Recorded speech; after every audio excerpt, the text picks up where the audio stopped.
বাড়িতে সব কিছু ঠিক আছে, তা সত্ত্বেও একটা রিলেশনশিপ ইস্যু আসছে। যে বিনা কারণে বাড়িতে থাকা লোকজনের মধ্যে একটা মিসআন্ডারস্ট্যান্ডিং, একটা সবসময় যেন একটা ঝগড়া অশান্তি খিটখিট খিটখিট লেগেই আছে। এবং শাশুড়ি বা বৌমার মধ্যেও অনেকটা বেশি মিসআন্ডারস্ট্যান্ডিং লেগে আছে। তো এর থেকে বেরোবো কীভাবে? তাহলে আমি বলব যে অতি অবশ্যই আপনি আপনার বাড়ির সাউথ ওয়েস্টকে চেক করুন। সাউথ ওয়েস্ট জোনকে দেখুন। এই জোনে কোনো অ্যান্টি কালার নেই তো? মানে এই জোনে যদি blue colour, black colour, brown colour, green colour বা রেড কালার থাকে তাহলে এই জোন ইমব্যালেন্স হয়ে যায় এবং এই জোনে এরকম সমস্যা দেখা দেয়। যদি এরকম অ্যান্টি কালার থাকে তো এই জোনে অ্যান্টি কালারকে আপনি রিপ্লেস করুন।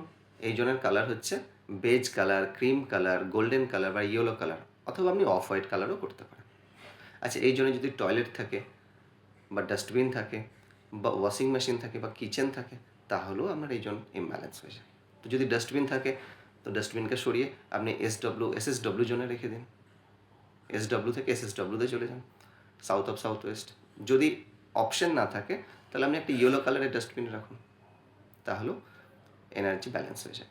আচ্ছা, যদি টয়লেট থাকে তো টয়লেটের চারিপাশে, যদি ইন্ডিয়ান হয় তো চারিদিক দিয়ে আপনি চারিদিক দিয়ে ইয়েলো কালারের টেপ লাগান। যদি ওয়েস্টার্ন হয় আপনি 3 দিকে ইয়েলো কালারের টেপ লাগান, দিয়ে রেমেডি করুন, তাহলেও টয়লেটের এনার্জি ব্যালেন্স হয়ে যাবে। আচ্ছা, যদি ওয়াশিং মেশিন থাকে তো ওয়াশিং মেশিনকে রিলোকেট করুন। যদি জায়গা না থাকে তো ওয়াশিং মেশিনের নিচে ইয়েলো কালারের কোনো সিট দিয়ে দিন এবং ওপরে ওয়াশিং মেশিনকে একটা ইয়েলো কালারের কভার দিয়ে ঢেকে দিন, তাহলে ওয়াশিং মেশিনের এনার্জি ব্যালেন্স হয়ে যাবে, নেগেটিভ এনার্জি।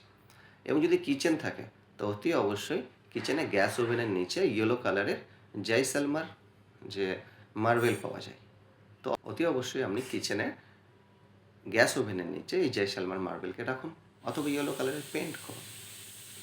তো এরকমভাবে আপনি সাউথ ওয়েস্ট জোনকে ব্যালেন্স করুন। আর দেখুন, এই জোনে যেন কোনো কারণে যেন কোনো গ্রিন প্লান্ট না থাকে। হ্যাঁ, যদি থাকে সেটাকে রিপ্লেস করুন। আপনি নর্থে রাখুন, ইস্টে রাখুন, সাউথ ইস্টে রাখুন, সব জায়গাতেই চলে যাবে, কিন্তু সাউথ ওয়েস্টে যেন কোনো কারণে না থাকে। আর সাউথ ওয়েস্ট দিশাতে আপনি আপনার ফ্যামিলি ফটোগ্রাফকে গোল্ডেন ফ্রেমে বানিয়ে ওখানে লাগান। এতে কি হয়?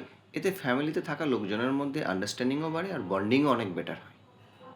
এর পাশাপাশি আপনি ইএসি জোনকে চেক করুন। ইএসি জোনও যদি ইমব্যালেন্স থাকে তাহলে ডটার ইন ল এবং মাদার ইন ল এর মধ্যে প্রবলেম দেখা দেয়।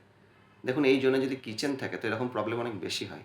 যদি কিচেন থাকে অতি অবশ্যই আপনি কিচেনে গ্যাস ওভেনের নিচে বরোদা গ্রিন মার্বেল স্টোন পাওয়া যায়, আপনি সেই মার্বেল স্টোনকে রাখুন, তাহলে কিচেন থাকার জন্য যে জোন ইমব্যালেন্স হয়ে যাচ্ছিলো সেই ইমব্যালেন্স কী হয়ে যাবে? ব্যালেন্স হয়ে যাবে। তো এরকম ছোটো ছোটো উপায়ের মাধ্যম দিয়ে আপনি এই দুটো জোনকে ব্যালেন্স করতে পারবেন, তাহলে দেখতে পারবেন যে এই সমস্যা থেকে আপনি অতি সহজেই বেরিয়ে আসতে পারছেন। তো আজকের মতো ভিডিও এইটুকুই। দেখা হবে আমাদের নেক্সট ভিডিওতে, এবং নেক্সট ভিডিওর আপডেট পেতে অবশ্যই আপনি পেজকে ফলো করুন। আজকের মতো এখানে শেষ। নমস্কার।